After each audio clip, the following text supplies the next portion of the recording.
Periyar Maniammai Institute of Science and Technology, Tanjavur. Civil engineering with specialization in GIS, remote sensing and more. உங்கள் சத்யாவில் இப்பொழுது ஆடி அதிரடி தள்ளுபடி. லயனா dates, இது தரும் ஆரோக்கியம் இயற்கையானது. லயனா பிரீமியம் டேட்ஸ்.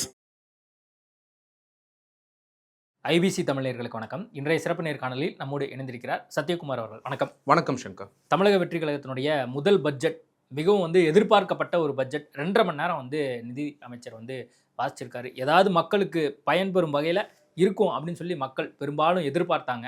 அப்படி மக்களுக்கு பயன்பெறும் வகையில் என்ன மாதிரி அறிவிப்புகள் வந்திருக்கிறதா தாவேக்கா நினைக்குது?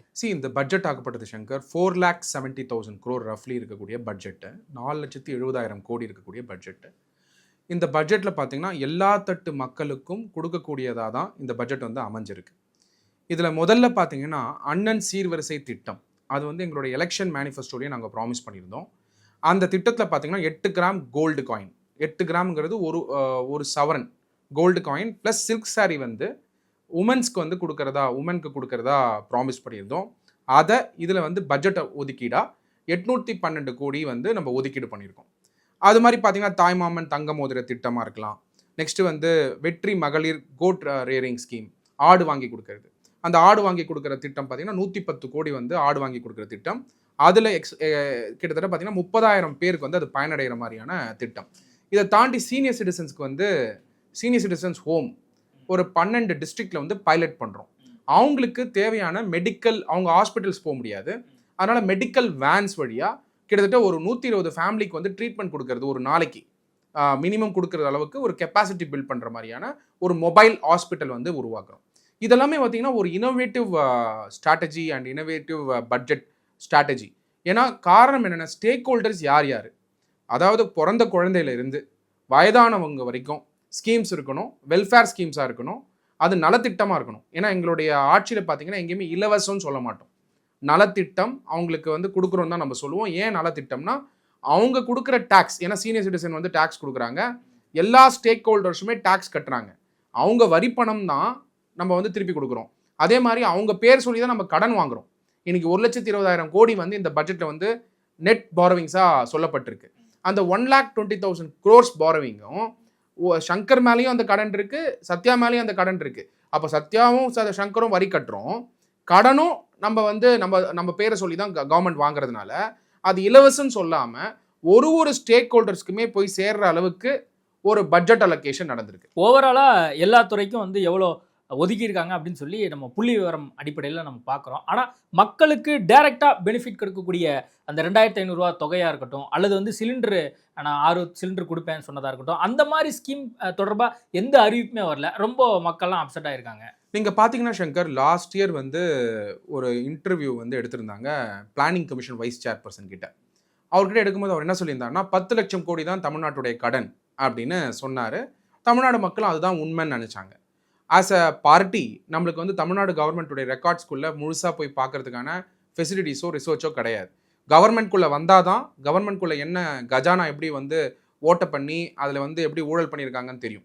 நாங்கள் எலெக்ஷன் மேனிஃபெஸ்டோ ப்ரிப்பேர் பண்ணும்பொழுது ரெவென்யூ ஆக்மெண்டேஷன் ஆங்கிளில் 10 லட்சம் கோடி கடன் தான் தமிழ்நாட்டில் இருக்கும்னு நினச்சோம். ஆனால் ஒயிட் பேப்பர் ப்ரிப்பேர் பண்ணும்போது, வெள்ளை அறிக்கை, எங்களுடைய ஃபினான்ஸ் மினிஸ்டர் வெள்ளை அறிக்கை ப்ரிப்பேர் பண்ணும்பொழுது தான் தெரிய வந்தது 10 லட்சம் கோடி நேரடி கடன், பொதுத்துறை நிறுவனங்கள் இருக்கு இல்லையா, அதில் கடன் வாங்கியிருக்காங்க கிட்டத்தட்ட பார்த்தீங்கன்னா 3,50,000 கோடி ப்ளஸ் 1,72,000 கோடி கண்டிஜென்ட் லயபிலிட்டி. அந்த லயபிலிட்டி பார்த்தீங்கன்னா எப்போ வேணால் கடனாக மாறலாம் ஷார்ட்லி. அப்படி எடுத்து பார்த்தீங்கன்னா 15 லட்சம் கோடி கடன் சுமை தமிழ்நாட்டு மேலே இருந்துகிட்டு இருக்கு. அப்போ அந்த 15 லட்சம் கோடி கடன் சுமையோட தமிழ்நாடு கவர்மெண்ட் விட்டுட்டு வரும்போது நாங்கள் என்ன நினச்சோம், அந்த 5 லட்சம் கோடி கடன் இருக்காது. ஸோ அதை வச்சு நம்ம ஃபர்தர் பாரோவிங்ஸ் வாங்கிக்கிட்டு க்ரோத் டிரைவர்ஸை கொண்டு கடன் வாங்குறது பிரச்சனையே இல்லை சங்கர். கடன் வாங்குறதை விட க்ரோத் ஃபாஸ்ட்டாக இருக்கணும். இப்போது நீங்கள் ஒரு எக்ஸாம்பிள் எடுத்துக்கிட்டிங்கன்னா, ஒரு 2 லட்ச ரூபா சம்பாதிக்கிறவங்க ஒரு 20,000 ரூபா கடனில் இருக்காங்கன்னா பிரச்சனை இல்லை. அப்போது 2 லட்ச ரூபா சம்பாதிக்கிறாங்க, இன்கம் அதிகமாக இருக்குது, கடன் 20% 30% இருக்குன்னா பிரச்சனை கிடையாது. ஆனால் திராவிட ஆட்சியில் இருக்கும் பொழுது திராவிட கட்சிகள், எல்லா கட்சிகளும் தான், நான் ஏடிஎம்கேவும் சொல்கிறேன், டிஎம்கேவும் சொல்கிறேன், அவங்க பார்த்தீங்கன்னா கடன் அதிகமாக வாங்கி க்ரோத் டிரைவர்ஸ்க்கான எந்த பாசிபிலிட்டியுமே கிரியேட் பண்ணல. இது மக்களாக கொடுத்த க்ரோத்து. அப்போது இன்னைக்கு தாவேக்கா அரசாங்கத்துக்கு முன்னாடி 2 சேலஞ்ச் இருக்குது.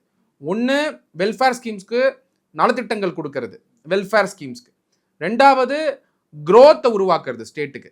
அப்போ இப்போ வந்து பார்த்தீங்கன்னா ரெவென்யூவும் எக்ஸ்பெண்டிச்சரும் எந்த அளவுக்கு நம்ம மேக்ஸிமைஸ் பண்ணி நம்ம வந்து ஒதுக்கீடு பண்ண முடியுமோ, இருக்கிற ரெவென்யூவில் பண்ண முடியுமோ, எவ்வளோ கடன் வந்து வாங்க முடியுமோ, FRBM ஆக்ட் படி, fiscal responsibility budgetary management act, central கவர்மெண்ட்டோட பெர்மிஷன் இல்லாமல் நீங்கள் வாங்கவே முடியாது ஸ்டேட் கவர்மெண்ட். அப்படி பார்க்கும்போது அந்த FRBM ஆக்ட் படி 3% தான் நம்ம இருக்கணும், கொஞ்சம் எக்ஸீட் ஆகலாம்.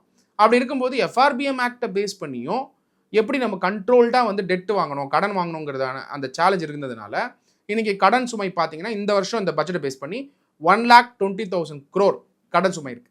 இந்த 1,20,000 crore கடன் சுமை பேஸ் பண்ணி எவ்வளோ ஒதுக்கீடு பண்ண முடியுமோ கொடுத்துருக்கோம். அதனால இப்போ நேரடியாக நீங்கள் பெனிஃபிட் டைரக்ட் டிரான்ஸ்ஃபர் இருக்கா அப்படின்னு பார்த்தீங்கன்னா டைரக்ட் டிரான்ஸ்ஃபர் இருக்கிற மாதிரியான ஸ்கீம்ஸ் எதுவும் கொண்டு வரல. ஏன்னா அது வந்து எதிர்பார்ப்பாங்கல்ல, இப்போ 2027 கொடுக்கலாம் அல்லது 28 கொடுக்குறோம் அப்படின்னு ஏதோ ஒரு அனௌன்ஸ்மெண்ட் வந்து ஒரு கமிட்மெண்ட்டான ஒரு பதில் வரணும்ல. அட்லீஸ்ட் மாதம் 500 நான் சேர்த்து கொடுக்குறேன், இந்த மாதத்துலேருந்து நான் 1,500 சேர்த்து கொடுக்குறேன், அடுத்து ஒரு 6 மாதம் கழிச்சு ஒரு 1000 எக்ஸ்ட்ரா கொடுக்குறேன் அப்படிங்கிற மாதிரி ஏதோ அனௌன்ஸ்மெண்ட் அந்த மாதிரி எதிர்பார்ப்பாங்கல்ல. இல்லை சங்கர், இப்போ பார்த்தீங்கன்னா மக்கள் பார்த்தீங்கன்னா தளபதி விஜய் அவர்களுடைய ஆட்சியில் பெரும் நம்பிக்கை வச்சுருக்காங்க. அவங்களும் புரிஞ்சுக்கிறாங்க. என்ன புரிஞ்சுக்கிறாங்கன்னா, இல்லை அந்த நம்பிக்கை எல்லாமே கொஞ்சம் கொஞ்சமாக வந்து கம்மியாயிட்டு வருது. இது வந்து ஒரு ஜீரோ பட்ஜெட் அப்படின்னு சொல்லி எடப்பாடி பழனிசாமி சொல்கிறாரு, உதயநிதி ஸ்டாலினும் சொல்கிறாரு. ஜீரோ பட்ஜெட்டுங்க, ஒன்றுமே இல்லைங்க. பேரை வந்து இவங்க மாற்றி வச்சுருக்காங்க. நீங்கள் சொல்லக்கூடிய இப்போ கொஞ்ச நேரத்துக்கு முன்னாடி நீங்கள் சொன்ன மாதிரி கலைஞர் கனவு இல்ல திட்டம், அதுக்கு வெற்றி வீடு திட்டம், முதல்வர் படிப்பகம், டிஜிட்டல் நூலகம், இந்த மாதிரி பேரை மட்டும் இவங்க மாற்றி வச்சுட்டாங்க. ஒன்றுமே இல்லை அது மாதிரின்னு சொல்லி வருஷப்படுத்துறாரு. எதிர்க்கட்சி தலைவர் வருஷப்படுத்துறாரு. ஒரு 10 நேமை வந்து சொல்கிறாரு. அப்போ பேரை மட்டும் மாற்றிட்டு நான் வந்து வெற்றி திட்டம் அல்லது நாங்கள் வந்து சூப்பராக பட்ஜெட் போட்டுட்டோன்னு வேணால் சொல்லிக்கலாம் அப்படின்னு தான் அவங்க குற்றச்சாட்டு. நீங்கள் ஒன்று புரிஞ்சுக்கோங்க, வெல்ஃபேர் ஸ்கீம்ஸ், தமிழ்நாட்டுடைய வெல்ஃபேர் ஸ்கீம் பேஸ் பண்ணி தான் பாலிடிக்ஸே. இதில் வந்து எந்த கட்சியுமே, எஸ்பெஷலாக தாவேகா அரசாங்கம் வந்து எல்லா ஸ்கீமையும் எடுத்துட்டு புது ஸ்கீம்ஸ் இன்ட்ரடியூஸ் பண்ணுறோம் அப்படின்னு நாங்கள் என்னைக்குமே சொன்னது கிடையாது. புது ஸ்கீம்ஸ் வந்து பார்த்தீங்கன்னா எந்த அளவுக்கு புது இனோவேட்டிவ் ஸ்கீம்ஸ் கொண்டு வர முடியுமோ. புதிய திட்டம் என்ன இருக்கு எடப்பாடி பழனிசாமி கேட்கிறாரு. நான் சொல்றேன், அவரும் வந்து முன்னாள் முதலமைச்சர், அவரும் எதிர்க்கட்சி தலைவராக இருந்தவர். அவர் புது வந்து திட்டம் இந்த முதல் பட்ஜெட்ல என்ன இருந்துச்சு அப்படின்னு அவர் கேட்கிறாரு. ஒண்ணுமே இல்லைங்க, ஒண்ணுமே இல்லை அப்படிங்கிறாரு. ஒண்ணுமே இல்லைங்கிற ஒரு வார்த்தை சொல்லிடலாம். எடப்பாடி பழனிசாமி அவர்கள் முழு டாக்குமெண்ட்டை படிக்கணும். ஃபர்ஸ்ட் அது படிச்சா அவர் வந்து பாயிண்ட் பை பாயிண்டா நோட் பண்ணி அதை வந்து நான் குறிப்பிட்டு வந்தேன். இன்னும் டீட்டெயிலாக கூட நாளைக்கு பிரஸ் மீட் கொடுக்குறேன். நான் என்ன சொல்றேன், பாயிண்ட் பை பாயிண்ட் நோட் பண்ணாருன்னு சொன்னா சங்கர், அப்ப இருக்குன்னு தானே அர்த்தம். இல்லாத ஒண்ணு என்ன நோட் பண்ணிருப்பாரு நீங்க சொல்லுங்க. இல்ல அவர் ஸ்பீச் ரெடி பண்ணாரா? அம்மா திட்டம் அதையும் வந்து நீங்க எக்ஸ்டெண்ட் பண்ணி திமுக கொண்டு வந்தாங்க. திமுக கொண்டு வந்தது தாவேக கொண்டு வந்திருக்கு, அவ்வளவுதான். அதாவது சங்கர் அதான் எக்ஸ்பிளைன் பண்ண வந்தேன். ஒரு சோஷியல் வெல்ஃபேர் ஸ்கீம்ங்கிறது வந்து ஒரு வேல்யூ செயின் மாதிரி. வேல்யூ செயின் எப்படின்னா, ஒரு குழந்தைங்களுக்கு என்ன ஸ்கீம் தேவை அதை என்ஹான்ஸ் பண்ண முடியும், பெண்களுக்கு என்ன ஸ்கீம் தேவை அதை என்ஹான்ஸ் பண்ண முடியும், லைவ்லிஹுட் ஸ்கீம்ஸ் வந்து இன்ட்ரடியூஸ் பண்ண முடியும். இந்த ஸ்கீம்ஸ் எல்லாமே எதுக்காக அப்படின்னா social capital, human capital. Social capital கொடுத்து ஹியூமன் கேபிட்டலை வளர்த்து அது எக்கனாமிக் கேபிட்டலாக மாறணுங்கிறது தான் க்ரோத் டிரைவர். அப்படி பார்க்கும்பொழுது இன்னைக்கு என்னென்ன பிரச்சனை சமுதாயத்தில் இருக்குது, வயசானவங்க சீனியர் சிட்டிசன்ஸை பார்த்துக்கிறதுக்கு ஆள் இல்லை, அதுக்கு ஒரு ஹோம் வேணும். அதுக்காக பார்த்தீங்கன்னா 12 டிஸ்ட்ரிக்ட்ல வந்து பைலட் பண்ணி அவங்களுக்கு தேவையான ஒரு ஸ்கீமை கொண்டு வரும். எனக்கு வந்து அடுத்த சில மாசத்துல ஒரு பெனிஃபிட் ஆகிற மாதிரி நீங்க என்னங்க திட்டம் கொண்டு வந்தீங்க? அடுத்து 2036 1.5 ட்ரில்லியன் வந்து கொண்டு வர போறேன்னு சொல்லி இப்பயே சொல்றீங்க. அடுத்து 2027 28 இலக்கு ஏஐ நகரம் அதெல்லாம் எனக்கு தேவையில்லை. எனக்கு இப்போ இமிடியேட்டா பெனிஃபிட் அடையணும். அதுக்கு என்ன ஸ்கீம் வச்சிருக்கீங்க? எல்லா ஸ்கீமுமே பெனிஃபிட். இப்போ வெற்றி லேப்டாப் ஸ்கீம், அந்த ஸ்கீம்ல பார்த்தீங்கன்னா 2000 கோடி ஒதுக்கீடு பண்ணியிருக்காங்க. ரெண்டாவது ஸ்போர்ட்ஸ்க்கு வந்து 1050 கோடி ஒதுக்கீடு பண்ணியிருக்காங்க. சென்னை மெட்ரோ ஃபேஸ் 2 ப்ராஜெக்ட்டுக்கு கிட்டத்தட்ட 63,000 கோடி ஒதுக்கீடு பண்ணியிருக்காங்க. எஜுகேஷன் டிபார்ட்மெண்ட்டுக்கு பார்த்தீங்கன்னா 44,000 கோடி ஒதுக்கீடு பண்ணியிருக்காங்க. அதுவே கம்மியாயிடுச்சு அப்படின்னு நீங்கள் புரிஞ்சுக்கோங்க. அதில் வந்து பார்த்தீங்கன்னா ஸ்கில்லுக்கு தனியாக ஒதுக்கீடு பண்ணியிருக்கோம். நீங்கள் வந்து ஃபினிஷிங் ஸ்கூலுக்கும் ஸ்கில்லுக்கும் தனி ஒதுக்கீடு, ஸ்கில் டெவலப்மெண்ட் 25 அந்த அண்மையில வந்த அந்த பட்ஜெட்ல 46,767 கோடி இருந்தது. இப்ப 2026 44,527 கோடி வந்திருக்குன்னு சொல்லி முன்னாள் கல்வி அமைச்சர் அன்பில் மகேஷ் வந்து ட்வீட் போட்டிருக்காரு. ஏங்க கம்மி பண்றீங்க? இல்ல அப்படி கிடையாது சங்கர். நீங்க பாத்தீங்கன்னா இப்ப ஸ்கூல் எஜுகேஷன்ல 44,000 கோடி இருக்கு இல்லையா, அது வந்து இப்ப AI IT and digital services அப்படிங்கிறதுல பாத்தீங்கன்னா 398 கோடி இருக்கு. அதுவுமே எஜுகேஷன் தான். அதுவுமே இப்ப ஏஐங்கிறது எஜுகேஷன் தான், ஐடி சார்ந்து இருக்கக்கூடிய எஜுகேஷன் தான். அதுல ஸ்கில் டெவலப்மெண்ட் இருக்கு. அதே மாதிரி பார்த்தீங்கன்னா ஹையர் எஜுகேஷனுக்கு வந்து 8,000 கோடி இருக்கு. ஸோ ஸ்கூல் எஜுகேஷனுக்கு 44,000 கோடி, ஹையர் எஜுகேஷனுக்கு 8,000 கோடி, ஏஐ ஐடி அண்ட் டிஜிட்டல் சர்வீசஸ்க்கு 398 கோடி. அப்படி நீங்கள் எடுத்து பார்த்தீங்கன்னா ஒரு டிபார்ட்மெண்ட்லேயுமே இப்போ ஃபார் எக்ஸாம்பிள் வந்து சோஷியல் ஜஸ்டிஸ் டிபார்ட்மெண்ட்டில் எஜுகேஷன் உண்டு, அதில் எடுத்திங்கன்னா பெரும்பாலான ஒதுக்கீடு உண்டு எஜுகேஷனுக்கு. அப்படி எடுத்து நீங்கள் மொத்தமாக கம்பைன் பண்ணி பார்த்தீங்கன்னா மினிமம் 55,000 கோடி எஜுகேஷனுக்கு மட்டுமே ஒதுக்கியிருக்காங்க. அது எஜுகேஷன் துறைன்னு டைரக்டாக ஒதுக்கி பார்த்தீங்கன்னா 44,000 கோடி. ஆனால் திமுக அரசாங்கம் மற்ற துறைகளில் ஒதுக்கும் போது எஜுகேஷனுக்காக ஒதுக்குனாங்களா அப்படின்னு பார்த்தீங்கன்னா இருக்காது. நீங்கள் மொத்தமாக எடுத்து கம்பைன் பண்ணி பார்த்தீங்கன்னா நான் சொல்கிறேன் 55,000 கோடி மினிமம் எஜுகேஷனுக்காக ஒதுக்கீடு பண்ணியிருக்காங்கன்றது தான் என்னோட பாயிண்ட். இன்னொரு விஷயம், இப்போ அனைவருக்கும் தரமான வீடு அப்படின்னு வந்து ஒரு ஸ்கீம் வந்து இன்ட்ரடியூஸ் பண்ணப்படுது. அதுக்கு 1253 கோடி ரூபாய் நிதி ஒதுக்கீடு பண்ணப்பட்டிருக்கு. அதில் 24,000 அடுக்குமாடி குடியிருப்பு இவ்வாண்டிலே வந்து நிறைவு செய்யப்படும் அப்படின்னு பண்ணிருக்கு. அது மட்டும் இல்லாமல் இந்த மாதிரி தரமான வீடு அல்லது வந்து அடிப்படையான சில விஷயத்துக்கெல்லாம் முக்கியத்துவம் கொடுக்கப்பட்டிருக்கிறத நம்ம பார்க்குறோம்.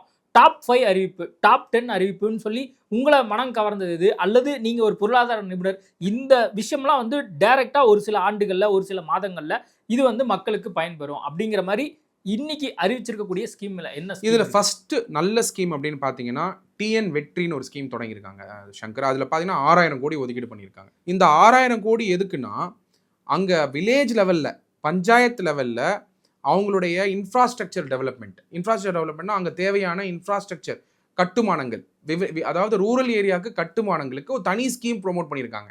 அதில் என்ன சேலஞ்சுனா அதில் டெண்டரிங் ப்ராசஸ் எல்லாமே வந்து இதில் டிஎன் வெற்றி அப்படிங்கிற அந்த ஸ்கீமில் வந்து ஒரு ஸ்பெஷல் ஸ்கீமாகவே கொண்டு வந்திருக்காங்க. இதனால என்ன ஆகும்னா, ஏன்னா ரூரல் ஏரியாஸில் இருக்க பிரச்சனை வேற, அர்பன் ஏரியாஸில் இருக்கிற பிரச்சனை வேற. ரூரல் ஏரியாஸில் வந்து அடிப்படை வசதிகள் கூட கிடையாது, ரோடு இல்லை, தண்ணி இல்லை. நீங்கள் வேணால் யாரெல்லாம் ரூரல் ஏரியாஸில் எலெக்ஷன் கண்டெஸ்ட் பண்ணாங்களோ அவங்கள போய் கேளுங்க. Urban problems are different, rural problems are different. அப்போ டிஎன் வெற்றி அந்த 6,000 கோடி ஒதுக்கீடு பண்ணியிருக்காங்களே, அது ஒரு பெரிய டெவலப்மெண்ட்டை வந்து ரூரல் ஏரியாஸை கொடுக்கும். ரெண்டாவது, வெற்றி வீடு கட்டும் திட்டம், அதுவும் தமிழ்நாடு அரசாங்கத்தோட திட்டம் ஒன்றும் கிடையாது. வீடு கட்டுறது வேணா ஒன்றா இருக்கலாம், ஆனால் அதோடைய பணத்தை எப்படி கொண்டு வர போகிறோம் அப்படின்னு ஒரு பாயிண்ட் இருக்கும் இல்லையா? அப்போ அந்த பணத்தை கொண்டு வரக்கூடிய அந்த சிஸ்டம் வந்து அவங்க வந்து கொண்டு வந்திருக்கிறது பார்த்தீங்கன்னா வயபிலிட்டி ஃபண்டிங் ஆஸ்பெக்ட் வழியாக கொண்டு வரணும்னு சொல்லி பிளான் பண்ணியிருக்காங்க.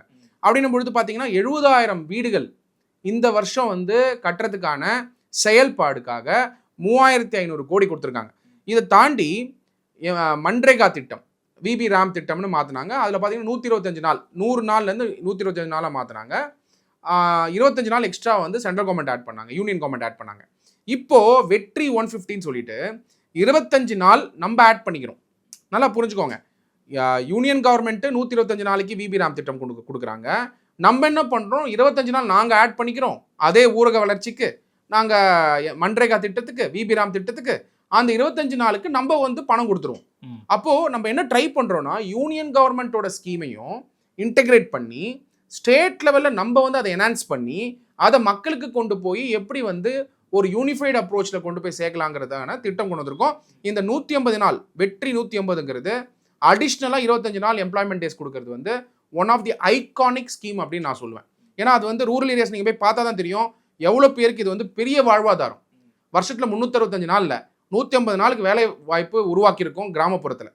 அப்போது இது வந்து ஒரு பெரிய திட்டம். ஏன்னா 50 நாள் எக்ஸ்ட்ரா கிடச்சிருக்கு இந்த வருஷம் மட்டும். 25 நாள் வந்து யூனியன் கவர்மெண்ட் எக்ஸ்டெண்ட் பண்ணியிருக்காங்க, 25 நாள் வந்து நம்மளுடைய ஸ்டேட் கவர்மெண்ட் எக்ஸ்டெண்ட் பண்ணியிருக்காங்க. அதனால வந்து 25 நாள் வந்து எம்ப்ளாய்மெண்ட்டுக்கான டேஸ் கிடைக்கிறது வந்து ஒரு பெரிய மூதான். அடுத்து இன்னொரு முக்கியமான விஷயம், இப்போது அடிக்கடி நம்ம சொல்லிட்டு இருக்கிறது என்னென்னா, இப்போது குழந்தைகளுக்கு அடிப்படையான அந்த கல்வி, அதில் உண்டு உறவிட பள்ளியெல்லாம் கூட வந்து கொண்டு வர போகிறோம் அப்படின்னு வந்து சொல்லப்பட்டிருக்கு. இதற்கான காரணம் என்ன? இது வந்து ஆல்ரெடி இங்கே வேறு மாதிரி திட்டத்தில் மத்திய அரசாங்கம் கொண்டு வர பார்த்தது, அதை வந்து ஊக்குவிக்கிற மாதிரி இருக்கும் அப்படிங்கிற பேச்சுக்கெல்லாம் வராதா? எனி இன்னோவேட்டிவ் எஜுகேஷன் பொறுத்த வரைக்கும் நம்மளுடைய honourable chief minister of Tamil Nadu Thalapathy Vijay அவர்கள் கிளியராக இருக்கிற இன்னோவேட்டிவ் திங்ஸ் கொண்டு வரணும். ரெண்டாவது, ஊழலை தடுக்கணும். ஊழல் தான் பெரிய காஸ்ட்டே பட்ஜெட்டில். ஏன்னா ஒதுக்குற பட்ஜெட்டே பாதி வந்து மினிஸ்டர்ஸும் பியூரோக்ராட்ஸும் கவர்மெண்ட் ஆஃபீஸர்ஸும் ஊழல் பண்ணிட்டு இருந்தா எப்படி போய் மக்களுக்கு சேரும்? அப்போது த காஸ்ட் ஆஃப் கரப்ஷனை மைனஸ் பண்ணாலே க்ரோத் டிரைவர் வந்து ஆட்டோமேட்டிக்காக வரும். ஏன்னா கரப்ஷன் தான் சோஷியல் கேபிட்டலையும் ஹியூமன் கேபிட்டலையும் எக்கனாமிக் கேபிட்டலையும் பாதிக்குது தமிழ்நாட்டில். அப்போ கரப்ஷனை கட் பண்ணிட்டோம்னா, கரப்ஷன் ஊழல் இல்லாத தமிழ்நாட்டை உருவாக்குறோம்னா, அப்போ ஆட்டோமேட்டிக்காக social capital, human capital, economic capital அது ப்ளோபேக் ஆகும் பொழுது ஸ்கூல் எஜுகேஷன் டிபார்ட்மெண்ட் பொறுத்த வரைக்கும் நீங்கள் சொல்லக்கூடிய ஸ்கீம் ஆகப்பட்டது it's a scheme for enhancing the education. அதனால் வந்து இது முன்னாடியே யாரும் ட்ரை பண்ணாங்க கொண்டு வந்தாங்க இல்லை, இதுலேயும் ஒரு இனோவேஷன் உண்டு. அதில் டிஜிட்டைசேஷனாக இருக்கலாம், அதில் வந்து பார்த்தீங்கன்னா ஃபிலந்த்ராஃபிக் பார்ட்டிசிபேஷனாக இருக்கலாம். இன்றைக்கி ஒரு ஸ்கூல் இருக்குது, கவர்மெண்ட் தான் எல்லாமே செஞ்சு கொடுக்கணும்னு அவசியம் இல்லை. அங்கே ஒரு ஃபிலந்த்ராஃபிக் ரெஸ்பான்சிபிலிட்டி எடுத்து கார்ப்பரேட்ஸும் கொடுக்கலாம், இல்லை இண்டிவிஜுவலாகவும் இருக்கலாம். இன்றைக்கி சங்கர் நினைக்கிறீங்க, நீங்கள் படித்த ஸ்கூலுக்கே நான் வந்து போய் டெவலப் பண்ணுறேன், அதுக்கு ஒரு பிளாட்ஃபார்ம் உருவாக்கணுமா வேணாமா? அப்போ கவர்மெண்ட் என்ன சொல்கிறாங்க, ஆமாம் சங்கர் வந்து ஒரு அலுமினை, இந்த ஸ்கூலில் படித்தார், கவர்மெண்ட் ஸ்கூல் தான், அந்த கவர்மெண்ட் ஸ்கூலுக்கு வந்து பணம் கொடுத்தால் அந்த பணத்தை யூஸ் பண்ணி எப்படி கவர்மெண்ட் ஸ்கூலை டெவலப் பண்ணாங்கிறதுக்கான சிஸ்டமையும் ப்ராசஸையும் இன்றைக்கி உருவாக்கிக்கிட்டு இருக்கோம். So there is a government participation also, there is also philanthropic participation. Leakage பற்றி எந்த ஒரு அறிவிப்புமே வந்து வரலை அப்படிங்கிறத எதிர்க்கட்சியினுடைய குற்றச்சாட்டாக இருக்குது. இது எப்படி புரிந்து கொள்வது? ஏதாவது லீக்கேஜ் ஆகுதுன்னு சொல்கிறாங்க, ஆனால் எந்த இடத்துல லீக்கேஜ் ஆகுது என்னங்கிறது இவங்க சொல்லணும்ல அப்படின்னு சொல்லி எடப்பாடி பழனிசாமி கேட்குறாரு. நீங்களே முன்னாடி கேட்டிருந்தீங்க ஊழல் பட்டியல் வெளியிடப்படுமா அப்படின்னு ஸ்பெகுலேட் பண்ணியிருந்தீங்க. நான் கூட சொன்னேன் ஊழல் பட்டியல் வெளியிட்டால் நல்லா இருக்கும்னு சொல்லிட்டு. பட் இன்னைக்கு ஊழல் பட்டியல் ஏன் வெளியிடலைன்னா, அட்மினிஸ்ட்ரேட்டிவ் லாஸ் அண்ட் ரூல்ஸ் படி ஒரு மரபு உண்டு, செக்ரட்டரியேட்டில் ஒரு மரபு உண்டு. பட்ஜெட்னா இப்படி தான் ப்ரெசென்ட் பண்ணணும், இன்றைக்கி வந்து ரெவன்யூ அண்ட் எக்ஸ்பெண்டிச்சர் எக்ஸ்பிளைன் பண்ணணும், ஒதுக்கீடுகள் அவுட்லேஸ் பற்றி தான் பேசணுங்கிறது உண்டு. மேபி வரக்கூடிய நாட்களில் இந்த கொஸ்டினை வந்து எடப்பாடி பழனிசாமி அவர்களோ இல்லை உதயநிதி ஸ்டாலின் அவர்களோ எந்திரிச்சு செக்ரட்டரியேட்டில் தைரியம் இருந்தால் கேட்க சொல்லுங்கள். இந்த வீடியோ அவங்க பார்ப்பாங்கன்னு நினைக்கிறேன். உதயநிதி ஸ்டாலின் அவர்களும் எடப்பாடி பழனிசாமி அவர்களும் தைரியம் இருந்தால் எந்திரிச்சு எங்களுடைய honourable chief minister of Tamil Nadu Thalapathy Vijay அவர்களை லீக்கேஜ் எங்கே நடந்தது சார்னு கேட்க சொல்லுங்க. நாங்கள் சொல்கிறோம் எங்கே நடந்ததுன்னு,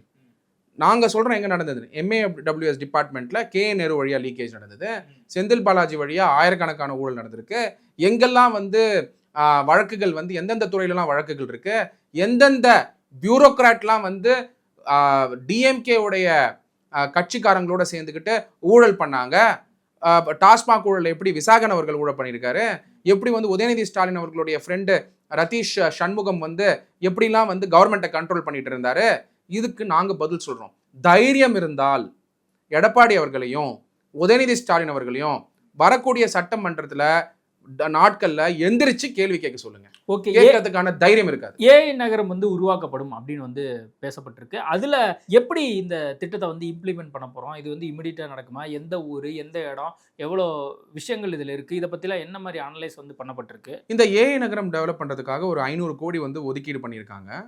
இந்த ஃபர்ஸ்ட் வந்து இந்த 5 crores வந்து ஃபீசிபிலிட்டி ஸ்டடிக்காக, ஓவர் பீரியட் ஆஃப் டைம் இது வந்து 500 crores வந்து இது பட்ஜெட் ஒதுக்கீடு வந்து உயர்த்தப்படுறதுக்கான வாய்ப்புகள் அதிகம். சங்கர், நீங்கள் வந்து எங்களுடைய பட்ஜெட்டை முழுமையாக வந்து காம்ப்ரிஹென்சிவாக நம்ம தெரிஞ்சுக்கணும் அப்படின்னாக்க, ஜூலை 5ஆம் தேதி வெற்றி தமிழகம் அப்படின்னு சொல்லி ஒரு விஷன் டாக்குமெண்ட் ரிலீஸ் பண்ணியிருக்கோம். அதில் 10 pillar, 54 sub pillar, 35 government department, 436 ஸ்கீம்ஸை honourable chief minister of Tamil Nadu Thalapathy Vijay அவர்கள் அப்ரூவ் பண்ணியிருக்கார். ஃபர்ஸ்ட் கேபினெட் மீட்டிங் ஜூலை 5ஆம் தேதி நடந்ததில்ல. அதில் பார்த்தீங்கன்னா AI நகரத்தை வந்து கொண்டு வரணும் அப்படிங்கிறதுக்கான ஒரு விஷன் இருந்தது. இதை எங்கே கொண்டு வரணும், எப்படி கொண்டு வரணும் அப்படிங்கிறதுக்கான ஸ்டடி பண்ணுறதுக்கு தான் 5 கோடி ரூபா வந்து இப்போ வந்து ஒதுக்கீடு பண்ணியிருக்காங்க. இந்த 5 கோடி ரூபா வச்சு என்ன பண்ணுவாங்கன்னா, இப்போ சென்னையில் வரணுமா, இல்லை சென்னையில் அவுட்ஸ்கர்ட்ஸில் வரணுமா, இல்லை கோயம்புத்தூருக்கு போகணுமா, இல்லை நியூ செகண்ட் டயர் சிட்டிஸில் எங்கேயாவது வந்து AICTயை டெவலப் பண்ணலாமா? ஏன்னா இன்னைக்கு OMR டெவலப் பண்ணதுனால தான் அது IT காரிடார் ஆச்சு. ஸ்ரீபெரும்புதூர் டெவலப் பண்ணதுனால தான் அது மேனுஃபேக்சரிங், ஆட்டோமோட்டிவ் மேனுஃபேக்சரிங் ஆச்சு. இப்போ இந்த இடத்துலயே AI வைக்கணுமா, ஐடியும் ஏயும் இன்டெகிரேட் பண்ணணுமா, இல்லை ஆன் த வே டு பாண்டிச்சேரியில் வேறு ஏதாவது ஸ்பேஸ் எடுக்கணுமா அப்படிங்கிறத வந்து ஃபீஸிபிலிட்டி ஸ்டடி பண்ணால் தான் நம்மளுக்கு தெரியும். அந்த ஃபீஸிபிலிட்டி ஸ்டடிங்கிறது ஒரு எக்கனாமிக் ஃபண்டமெண்டல்ஸை பேஸ் பண்ணி எப்படி எந்த மாதிரியான ட்ரேட் இருக்கும் ஏஐயில் அப்படிங்கிறது தெரிஞ்சு, என்ன மாதிரியான டெவலப்மெண்ட் இருக்கும்னு தெரிஞ்சு ஒரு கன்சல்டிங் ஆர்கனைசேஷன் என்கேஜ் பண்ணி தான் அது செய்ய முடியும். அதுக்காக ஒரு 5 கோடி ரூபா ஒதுக்கியிருக்காங்க. இட்ஸ் எ ஸ்டெப், நல்ல ஸ்டெப். ஏன்னா AICTங்கிறது வேணும். இது வந்து இந்தியாவில் நம்ம தான் முதல்ல கிரியேட் பண்ணுறோம். இன்வெஸ்ட்மெண்ட்டை பொறுத்த வரைக்கும் தொழில்துறைக்கு வந்து ஆல்ரெடி இங்கே இருக்கக்கூடிய நிறுவனங்கள்லாம் மற்ற மாநிலங்களுக்கு போகுது அப்படிங்கிற குற்றச்சாட்டை தொடர்ந்து வச்சுட்டே இருந்தாங்க. இன்வெஸ்ட்மெண்ட்டை பொறுத்த வரைக்கும் இமிடியட்டாக வந்து வரக்கூடிய நிறுவனங்கள் குறித்தோ அல்லது வந்து அடுத்த சில ஆண்டுகளில் நம்ம வெளிநாட்டு நிறுவனங்கள் இங்கே வந்து வரப்போகிறாங்க அப்படிங்கிறது குறித்தோ எந்த அறிவிப்புமே பெருசாக இல்லையே.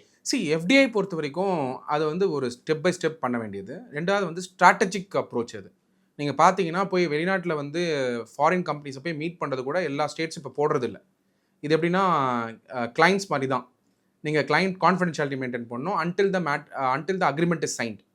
நீங்கள் போய் பார்த்துருப்பாங்க, ஆனால் வெளியில் வந்து சொல்ல மாட்டாங்க until it is sign. Certain times பார்த்தீங்கன்னா ஒரு வருஷம் ஃபுல்லாக பார்த்துருப்பாங்க, இன்வெஸ்டார் கான்க்ளேவ் நடக்கும். அந்த இன்வெஸ்டார் கான்க்ளேவில் மொத்தமாக சைன் பண்ணி கமிட்மெண்ட் கொடுப்பாங்க. அந்த கமிட்மெண்ட் வந்ததுக்கப்புறம் கூட சம்டைம்ஸ் வந்து எஃப்டிஐ கமிட் பண்ணுறவங்க இன்னொரு ஸ்டேட்டுக்கு போயிடுவாங்க, இல்லை அவங்க கொண்டு வராமல் கூட இன்வெஸ்ட்மெண்ட்டுக்கு போகிறதுக்கான வாய்ப்புகள் உண்டு. இது எல்லாமே ஒரு சேலஞ்சஸ் தான். இந்த ஸ்வாட் பண்ணும்போது எந்தெந்த நிறுவனங்கள் எப்பப்போ சைன் பண்ணுறாங்களோ அது சிஎம்ஓ தமிழ்நாடு அப்பப்போ போட்டுக்கிட்டு இருக்காரு. ஃபார் எக்ஸாம்பிள் வந்து எல்என்டி நிறுவனமாக இருக்கலாம், சப் அப்படிங்கிற ஒரு நிறுவனமாக இருக்கலாம், இல்லாட்டி வந்து கொரியன் கம்பெனிஸ் வந்து 2-3 கொரியன் கம்பெனிஸ் இப்போ சைன் பண்ணதாக இருக்கலாம். ஸோ எஃப்டிஐ பொறுத்த வரைக்கும் இவ்வளோ கமிட்டடாக வரும் அப்படிங்கிறது தெரிஞ்சாலுமே எந்த கம்பெனி எங்கேருந்து வருது, எந்த நாட்டிலேருந்து வருது அப்படிங்கிறத கூட நம்ம வந்து இப்போதைக்கு ஸ்ட்ராட்டஜிக்காக ரிவீல் பண்ண முடியாது. அப்படி ரிவீல் பண்ணால் மற்ற ஸ்டேட் என்ன பண்ணுவாங்க, அந்த கண்ட்ரிலேயே போயிட்டு இன்வெஸ்ட்மெண்ட் செல் போட்டுடுறாங்க, அங்கேயே உட்காந்துக்கிறாங்க. அதனால் வந்து இப்படி ஒரு காம்படிட்டிவ் ஃபெடரலிசமில் நம்ம வந்து ஒரு ஸ்ட்ராட்டஜிக்காக அதை பற்றி வந்து எங்கேயுமே வந்து ஒரு விஷனாக வச்சுக்கலாமே தவிர அது இப்போதைக்கு டிக்ளேர் பண்ண முடியாது. டிவிகே அரசாங்கத்தினுடைய இன்னொரு விஷன் வந்து 1.5 ட்ரில்லியன் 2036க்குள்ளே இந்த ஒரு இலக்கை அடையணும்னு சொல்லி, இது அடையிறதுக்கான வாய்ப்புகள் இருக்கா? ஏன் நம்ம 36 வரைக்கும் போகிறோம், ஏன் 31 வைக்கலாம், 29 வைக்கலாம், ஏன் ரொம்ப லாங் டேர்ம் விஷனாக இருக்குது இது? Honourable chief minister of Tamil Nadu Thalapathy Vijay அவர்களுடைய அரசாங்கத்தில் தமிழ்நாடு வந்து $1.5 ட்ரில்லியன் எக்கானமி அச்சீவ் பண்ண முடியலன்னா எந்த ஸ்டேட் கவர்மெண்ட்டும் இந்தியாவில் அச்சீவ் பண்ண முடியாது. It's a great vision. அது இன்ஃபேக்ட் நித்தி ஆயோகுடைய வைஸ் சேர்பர்சனே மீட்டிங் முடிஞ்ச உடனே அவர் வந்து சொல்லியிருந்தார், honourable chief minister of Tamil Nadu Thalapathy Vijay அவர்கள் $1.5 ட்ரில்லியன் எக்கானமி கமிட் பண்ணது. ஏன்னா தமிழ்நாடு $1.5 ட்ரில்லியன் எக்கானமினா இந்தியாவுடைய டோட்டல் ஜிடிபிக்கு வந்து அது கான்ட்ரிபியூட் பண்ண தான் போகுது. அதனால் வந்து எல்லாருமே அதை சந்தோஷப்படுறாங்க. அதனால் வந்து பர்வேசிவ் எஃபெக்டும் உண்டு, மற்ற மாநிலத்துக்கும் அதனால் பிஸ்னஸ் உண்டு, ஜிஎஸ்டி வருவாய் உண்டு, ரியல் எஸ்டேட் ஹைக் ஆகும். அதனால் பார்த்தீங்கன்னா $1.5 ட்ரில்லியன் எக்கானமியை அச்சீவ் பண்ணுறதுக்கான எல்லா பாசிபிலிட்டியும் தமிழ்நாட்டில் உண்டு இந்த விஷன் டாக்குமெண்ட் வழியாக.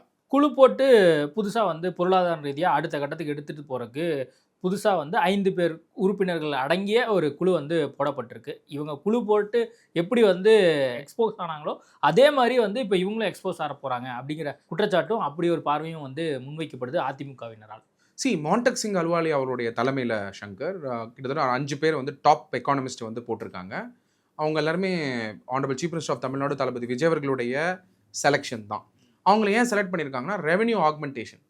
இது வரைக்கும் திராவிட கட்சிகள் என்ன பண்ணிட்டு இருந்தாங்கன்னா கடன் வாங்கி சோஷியல் வெல்ஃபேர் ஸ்கீம் கொடுக்குறேன்னு சொல்லி அதில் ஊழல் பண்ணி பாக்கெட்டில் போட்டு போயிட்டாங்க. ஆனால் இப்போது பெரிய சேலஞ்சே தமிழ்நாடு கவர்மெண்ட்டுக்கு என்னென்னா 15 லட்சம் கோடி கடனோடு நம்ம உட்காந்துட்டு இருக்கும் பொழுது ரெவென்யூ ஆக்மெண்டேஷன் எப்படி பண்ணணும், க்ரோத் டிரைவர்ஸ் எப்படி கொண்டு வரணுங்கிறதுக்காக ஒரு எக்ஸ்பர்ட் குழு அமைச்சிருக்காரு. இந்த 5 பேர் தொடக்கம் தான். இது மாதிரி நிறைய ஸ்பெஷல் கமிட்டிஸ் வந்து ஃபார்ம் பண்ணி இதை வந்து ஃபர்தராக வந்து எப்படி ரெவென்யூ ஆக்மெண்டேஷன் கொண்டு வரணுன்றதுக்காக honourable finance minister of Tamil Nadu try பண்ணிட்டு இருக்காரு. அதுக்கான ஒரு விஷனையும் ஆனரபிள் சீஃப் மினிஸ்டர் கொடுத்துருக்காரு. இந்த ரெவென்யூ ஆக்மெண்டேஷன் டீமுடைய நோக்கமே ரெவென்யூவை தமிழ்நாட்டில் எப்படி ஏற்றுறது, எந்தெந்த விதத்துலலாம் ஏற்றலாம், லீக்கேஜை கண்ட்ரோல் பண்ணுறது ஒரு மெத்தடு, இன்னொரு மெத்தட் வந்து எப்படி வந்து க்ரோத்தை கொடுக்கலாம், ரெவென்யூ க்ரோத்தை கொடுக்கலாம் அப்படிங்கிறதுக்கான ஃபேக்டர்ஸை ரிசர்ச் பண்ணி டீமோட அனலைஸ் பண்ணி ரூரல் எக்கனாமிக் ஜோன்ஸ்லேருந்து அதே மாதிரி வந்து அர்பன் டெவலப்மெண்ட்லேருந்து ஸ்மார்ட் சிட்டி டெவலப்மெண்ட்ஸ் வந்து எப்படி பண்ணலாம் அப்படிங்கிறத பார்த்து தான் இதெல்லாமே டிசைட் பண்ணுவாங்க ரெவென்யூ ஆக்மெண்டேஷன் பொறுத்த வரைக்கும். பெண்கள் எதிர்பார்த்தது அந்த 2500 ரூபா, சரி கடன் இருக்குது, அதே மாதிரி பொருளாதார சூழல் இருக்குது அப்படின்னு சொல்லி நம்ம கடந்து போயிடலாம். வேலை வாய்ப்பு குறித்து என்னங்க அறிவிப்பு கொடுத்தீங்க? அதே நேரத்தில் கடன் தள்ளுபடி அது குறித்து ஏதாவது அறிவிப்பு வந்திருக்கா? அதுவும் வரல. தொடர்ந்து வேலைவாய்ப்பு குறித்தோ கடன் குறித்தோ அடுத்த ஒரு வருஷத்தில் இதெல்லாம் பண்ண போகிறோன்னு ஏன் கொடுக்கல? ஏன் வந்து என்ன பிரச்சனை? கட்டாயமாக வந்து கடன் தள்ளுபடியை பற்றி அனௌன்ஸ்மெண்ட் இருக்குது சங்கர். நிறைய பேர் வந்து இல்லை அப்படின்னு சொன்னாலுமே நான் உங்களுக்கு கோட் பண்ணி காட்டுறேன். உங்களுக்கு கோஆப்ரேட்டிவ் பேங்க்ஸில் வாங்கின லோன் வந்து தள்ளுபடி பண்ணுறதுக்கான செயல்பாடை எடுத்திருக்காங்க. ஆனால் அந்த தள்ளுபடி ஆகப்பட்டது ஒரு ஸ்டெப்பாக தான் பண்ண முடியும். கோஆப்ரேட்டிவ் கிராப் லோன் வெய்வர் அது பார்த்தீங்கன்னா 5932 கோடி ஒதுக்கீடு பண்ணியிருக்காங்க. அதில் பார்த்தீங்கன்னா 100% வெய்வர் பண்ணலாம். 100% waiver for outstanding cooperative bank agriculture loans up to 75,000 ரூபா அண்டு 35,000 ரூபா வெய்வர் ஃப்ளாட்டாக பண்ணிடுறாங்க இருந்ததுன்னா. அப்போது 75,000 ரூபாங்கிறது அவுட்டர் லிமிட். கவர்மெண்ட்டுக்குமே எல்லா கடனை வந்து போன அரசாங்கத்தில் டிஎம்கே அரசாங்கத்தில் லெஃப்ட் அண்ட் ரைட் லோன் கொடுத்துட்டாங்க. லோன் கொடுக்கறதுக்கு முன்னாடி அந்த லோன் கொடுக்கறதுக்கான கமிஷனும் வாங்கினதா அலிகேஷன்ஸ் உண்டு. டிஎம்கே கவர்மெண்ட் அதை லோன் வாங்கி தரேன், லோன் கொடுக்குறேன், சாங்ஷன் பண்ணுறேன் அப்படின்னு சொல்லி டிஎம்கே நிர்வாகிகள் வாங்கினதுக்கான சில அலிகேஷன்ஸ் உண்டு மக்கள்கிட்ட. பட் எது எப்படியா இருந்தாலுமே இது வந்து 14 லட்சம் ஃபார்மர்ஸ்க்கு வந்து இந்த ஸ்கீம் வந்து ஹெல்ப் ஆகுது. அதாவது 5,932 கோடி ஒதுக்கீடு பண்ணியிருக்கிறது 14 லட்சம் ஃபார்மர்ஸ்க்கு வந்து இது ஹெல்ப்ஃபுல்லாக இருக்குது அப்படிங்கிறது தான் நம்ம புரிஞ்சுக்கணும். ஏன்னா இது வந்து ஆல்ரெடி கிரெடிட் ஆயிடுச்சு பேங்க் அக்கௌண்ட்ஸ்க்கு. 5,932 கோடி இன்னைக்கு ஒதுக்கீடு பண்ணியிருக்காங்கன்னா இது ஆல்ரெடி கிரெடிட் ஆகுது. இது டைரக்ட் பெனிஃபிட் தான் ஃபார்மர்ஸ்க்கு. எதிர்க்கட்சிகளை பொறுத்த வரைக்கும் இந்த பட்ஜெட்டுங்கிறது ஒரு பூஜ்ய பட்ஜெட்டாக இருக்குது. தாவேகா பொறுத்த வரைக்கும் இது எவ்வளோ பெரிய முக்கியத்துவம் வாய்ந்த பட்ஜெட்? நீங்கள் ஒரு பொருளாதார நிபுணராக நீங்கள் எவ்வளோ மார்க் கொடுப்பீங்க இதுக்கு? எலெக்ஷன் மேனிஃபெஸ்டோ கமிட்டியில் தாவேகாவோட எலெக்ஷன் மேனிஃபெஸ்டோ கமிட்டியில் நான் உறுப்பினராக இருந்திருக்கேன். இந்த விஷன் டாக்குமெண்ட்டாக இருக்கலாம், இப்போ வந்தக்கூடிய பட்ஜெட்டாக இருக்கலாம், அதுக்கு முழு பொறுப்பு நாங்கள் வந்து அந்த கமிட்டியில் இருந்தவங்க எல்லாருக்குமே உண்டு. Honourable chief minister of Tamil Nadu Thalapathy Vijay அவர்கள் எங்ககிட்ட சொன்னது ஒன்றே தான். எலெக்ஷன் மேனிஃபெஸ்டோ கமிட்டி ஃபார்ம் பண்ணும்போது எதை ப்ராமிஸ் பண்ணுறோமோ அதை நம்ம டெலிவர் பண்ணணும். எதை டெலிவர் பண்ண முடியுமோ 5 இயர்ஸ் டைம் லைனில் நல்லா புரிஞ்சுக்கோங்க. அவர் சொன்னது ரொம்ப ரொம்ப இம்பார்ட்டண்ட். 5 இயர்ஸ் டைம் லைனில் ஸ்டாகர்ட் பேசிஸில் ஸ்கீமை வந்து ரெவென்யூ க்ரோத்தோட மேப் பண்ணி எப்படி டெலிவர் பண்ண முடியுமோ அந்த ஸ்கீம்ஸை கொண்டு வர சொன்னார். அப்படி தான் நாங்கள் பிரெயின் ஸ்டார்ம் பண்ணி இந்த ஸ்கீம்ஸை கொண்டு வந்தோம். அதை பேஸ் பண்ணி தான் இந்த பட்ஜெட்டு வந்திருக்கு. 100% இது வந்து ஒரு கிரேட் விஷன் அண்ட் மிஷன் இருக்கக்கூடிய பட்ஜெட். எதிர்க்கட்சி தலைவர்கள் 0 பட்ஜெட் அப்படின்னு சொல்லும்போது அவங்களுக்கு 0 நாலேஜ் ஆன் பட்ஜெட். ஏன்னா பட்ஜெட் புரியணும்னா அது கொஞ்சம் நாலேஜ் வேணும். எடப்பாடி அவர்களுக்கு அந்த நாலேஜ் இருக்குன்னு நான் நினைக்கிறேன். இருந்தாலும் மறைச்சி 0 பட்ஜெட் சொல்லி அது இருந்தால் அவர் வந்து 0 பட்ஜெட் சொல்ல மாட்டார். அதே மாதிரி உதயநிதி ஸ்டாலின் அவர்கள் முழுசாக படிச்சாரான்னு கூட தெரியல, முழுசாக கவனிச்சாரான்னு கூட தெரியல. அப்படி இருக்கும்போது எப்படி வந்து அவர் 0 பட்ஜெட் சொல்லுவார் அப்படிங்கிறது வந்து ஒரு கேள்விக்குறியாக தான் அமையுது. ஓகே, மக்கள் பார்க்குறாங்க இந்த பட்ஜெட்டுக்கான அந்த விளைவுகள் என்னவா இருக்க போகுதுங்கிறது வரக்கூடிய செயல்பாடுகள் மூலிமா நம்மளுக்கு தெரிய வரும். பொறுத்திருந்து பார்ப்போம் என்ன நடக்குதுன்னு சொல்லி. நேர்காணல் கொடுத்ததுக்கு மிக்க நன்றி. நன்றி sir. Periyar Maniammai Institute of Science and Technology, Tanjavur. Civil engineering with specialization in GIS, remote sensing and more. உங்கள் சத்யாவில் இப்பொழுது ஆடி அதிரடி தள்ளுபடி. லயன் லயனா டேட்ஸ். இது தரும் ஆரோக்கியம் இயற்கையானது. Lion Lina Premium Dates.